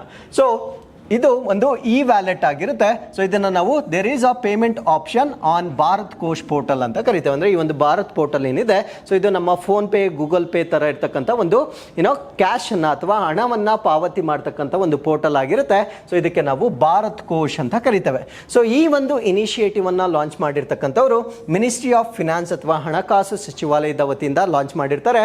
ಸೊ ಹಣಕಾಸು ಸಚಿವಾಲಯದ ಅಡಿಯಲ್ಲಿ ಬರ್ತಕ್ಕಂಥ ಕಂಟ್ರೋಲರ್ ಜನರಲ್ ಆಫ್ ಅಕೌಂಟ್ಸ್ ಅಂತ ನಾವೇನು ಕರಿತೇವೆ ಸೊ ಅವರು ಸ್ಟಾರ್ಟ್ ಮಾಡಿರ್ತಕ್ಕಂಥ ಒಂದು ಇನಿಷಿಯೇಟಿವ್ ಆಗಿರುತ್ತೆ. ಹಾಗಿದ್ರೆ what is the objective of it? So ಇದನ್ನ ಸ್ಟಾರ್ಟ್ ಮಾಡಲಿಕ್ಕೆ ಇರ್ತಕ್ಕಂಥ ಒಂದು ಕಾರಣ ಏನು ಅಂದ್ರೆ it is one stop services to deposit any fees, fine and other money in to the government accounts. ಅಂದ್ರೆ ಸರ್ಕಾರಕ್ಕೆ ಸಂಬಂಧಪಟ್ಟಿರ್ತಕ್ಕಂಥ ಅನೇಕ ಇಲಾಖೆಗಳಲ್ಲಿ ಇರ್ತಕ್ಕಂಥ ಫೀಸ್, ನೀವೇನಾದ್ರೂ ಸರ್ಕಾರಕ್ಕೆ ಏನಾದ್ರೂ ಫೀಸ್ ಪೇವತಿ ಅಥವಾ ಒಂದು ಶುಲ್ಕವನ್ನ ಪಾವತಿ ಮಾಡಬೇಕಾಗಿದ್ರೆ ಅಥವಾ ನೀವೇನಾದ್ರೂ ಫೈನ್ ಅನ್ನ ಪಾವತಿ ಮಾಡಬೇಕಾಗಿದ್ರೆ ಸೊ ಇದನ್ನ ಒನ್ ಸ್ಟಾಪ್ ಡೆಸ್ಟಿನೇಷನ್ ಆಗಿ ಬಳಕೆ ಮಾಡ್ಬೋದಾಗಿರುತ್ತೆ. ಸೊ ಯಾವುದೇ ರೀತಿಯ ಸರ್ಕಾರಿ ಇಲಾಖೆಗಳಿಗೆ ಸಂಬಂಧಪಟ್ಟಂತೆ ಶುಲ್ಕವಾಗಿರ್ಬೋದು ಅಥವಾ ಫೈನ್ ಆಗಿರ್ಬೋದು ಈ ಒಂದು ಪೋರ್ಟಲ್ನ ಮುಖಾಂತರ ನೀಡಬಹುದಾಗಿರುತ್ತೆ. ಸೊ ಈ ಒಂದು ಪೋರ್ಟಲ್ ಅಲ್ಲಿ they brought in all the civil ministries and departments, ಅಂದ್ರೆ ಸರ್ಕಾರದ ಅಡಿಯಲ್ಲಿರ್ತಕ್ಕಂಥ ಎಲ್ಲ ಇಲಾಖೆಗಳು ಮತ್ತು ಸಚಿವಾಲಯಗಳನ್ನ ಏಕೀಕರಣ ಮಾಡಿರ್ತಾರೆ. ಸೊ ಯಾವುದೇ ಇಲಾಖೆ ಆಗಿರ್ಬೋದು ಅಥವಾ ಯಾವುದೇ ಮಿನಿಸ್ಟ್ರಿ ಆಗಿರ್ಬೋದು, ಸೊ ಎಲ್ಲದಕ್ಕೂ ಸಂಬಂಧಪಟ್ಟಂತೆ ಒನ್ ಸ್ಟಾಪ್ ಪಾಯಿಂಟ್ ಆಗಿ ನಾವು ಇದನ್ನ ನೋಡಬಹುದಾಗಿರುತ್ತೆ. ಸೊ ಇಲ್ಲಿ 24/7 ಸರ್ವಿಸ್ ಇರುತ್ತೆ, ಅಂದ್ರೆ ದಿನದ ಯಾವುದೇ ಸಮಯದಲ್ಲೂ ಬೇಕಾದರೂ ಪೇಮೆಂಟ್ಗಳನ್ನು ಮಾಡಬಹುದಾಗಿರುತ್ತೆ. ಸೊ ಅದ್ರ ಜೊತೆಗೆ ವೆಬ್ ಬೇಸ್ಡ್ ಪೋರ್ಟಲ್ ಕೂಡ ಇರುತ್ತೆ, ಅಂದ್ರೆ not just application, even on the system also we can access that. But there is one problem. So problem ಏನು ಅಂದ್ರೆ, ಸೊ ಇವಾಗ ಪ್ರಸ್ತುತವಾಗಿ ಅವರು ನೆಫ್ಟ್ ಮತ್ತೆ RTGS ಅನ್ನ ಮಾತ್ರ ಅಲೋ ಮಾಡ್ತಾ ಇದ್ದಾರೆ. So it is little difficult to use because PhonePe ಅಥವಾ ಗೂಗಲ್ ಪೇ ತರ ಸಿಂಪಲ್ ಆಗಿಲ್ಲ. ಸೊ ಇದು ನೆಫ್ಟ್ ಅಥವಾ RTGS ಮಾಡ್ತಕ್ಕಂಥ ಒಂದು ಎಫೆಕ್ಟಿವ್ ನಲ್ಲಿ ಮಾತ್ರ ಇದನ್ನ ಅಥವಾ ಆಪ್ಷನ್ಸ್ ಅಲ್ಲಿ ಮಾತ್ರ ಇದನ್ನ ಮಾಡಿರ್ತಾರೆ. ಹಾಗಿದ್ರೆ ಈ ಒಂದು ಇನಿಷಿಯೇಟಿವ್ ನ ಮಾಡಲಿಕ್ಕೆ ಕಾರಣವೇನು? So we talk about digital India. So digital ಇಂಡಿಯಾದ ಒಂದು ಆಬ್ಜೆಕ್ಟಿವ್ ಏನಂದ್ರೆ, there are 3 things that you need to remember. One is called as efficient, effective ಮತ್ತೆ ಎಕ್ಸಲೆಂಟ್ ಅಂತ ಕರಿತೇವೆ. ಸೊ ಇದು ನಮ್ಮ ಭಾರತ ಸರ್ಕಾರದ ಒಂದು ವಿಷನ್ ಆಗಿರುತ್ತೆ. ಸೊ ಆ ಒಂದು ವಿಷನ್ ಅನ್ನ ಫುಲ್ಫಿಲ್ ಮಾಡಲಿಕ್ಕೆ ಸ್ಟಾರ್ಟ್ ಮಾಡಿರ್ತಕ್ಕಂಥ ಒಂದು ಪೋರ್ಟಲ್ ಆಗಿರುತ್ತೆ. ಸೊ ಇಷ್ಟು ಈ ಒಂದು ಪೋರ್ಟಲ್ ಬಗ್ಗೆ ನಿಮಗೆ ಗೊತ್ತಿರಬೇಕಾಗಿರುತ್ತೆ. ಸೊ ಇಲ್ಲಿಗೆ ಇವತ್ತಿನ ಎಲ್ಲ ಅಪ್ಡೇಟ್ಸ್ ಅನ್ನ ನಾನು ಕಂಪ್ಲೀಟ್ ಮಾಡಿರ್ತೇನೆ. ಸೊ ಇವತ್ತಿನ ಚಾಲೆಂಜ್ ನಂಬರ್ 558. ಸೊ ಯುನೆಸ್ಕೋದ ವಿಶ್ವ ಪರಂಪರೆಯ ಪಟ್ಟಿಗೆ ಸೇರ್ಪಡೆಗೊಂಡ ಶಾಂತಿನಿಕೇತನವು ರವೀಂದ್ರನಾಥ್ ಟ್ಯಾಗೂರ್ ಅವರ ಯಾವ ವಿಶ್ವವಿದ್ಯಾನಿಲಯದ ಅಡಿಪಾಯವನ್ನು ಹಾಕಿದ ಸ್ಥಳವಾಗಿದೆ? ಆಪ್ಷನ್ 1 ನಳಂದ ವಿಶ್ವವಿದ್ಯಾನಿಲಯ, ಆಪ್ಷನ್ 2 ಅಶೋಕ ವಿಶ್ವವಿದ್ಯಾನಿಲಯ, ಆಪ್ಷನ್ ಸಿ ವಿಶ್ವಭಾರತಿ ಮತ್ತು ಆಪ್ಷನ್ ಡಿ ಬಂಗಾಳ ವಿಶ್ವವಿದ್ಯಾನಿಲಯ. ಸೊ ಎರಡನೇ ಪ್ರಶ್ನೆ, ಸಂವಿಧಾನದ ಯಾವ ವಿಧಿಯ ಪ್ರಕಾರ ಭಾರತದ ರಾಷ್ಟ್ರಪತಿ ಇರುತ್ತಾರೆ ಮತ್ತು ಒಕ್ಕೂಟದ ಕಾರ್ಯನಿರ್ವಾಹಕ ಅಧಿಕಾರವನ್ನು ರಾಷ್ಟ್ರಪತಿಗಳು ವಹಿಸಬೇಕು ಎಂದು ಹೇಳುತ್ತದೆ? Option 1 article 52, option 2 article 103, option C article 64 and option D article 86. So ಇಲ್ಲಿಗೆ ಇವತ್ತಿನ ಎಲ್ಲ ಪ್ರಚಲಿತ ಘಟನೆಗಳು ಕಂಪ್ಲೀಟ್ ಆಗಿರುತ್ತೆ. So take care of yourselves, and I once again meet you tomorrow with tomorrow's updates. Thank you very much for watching.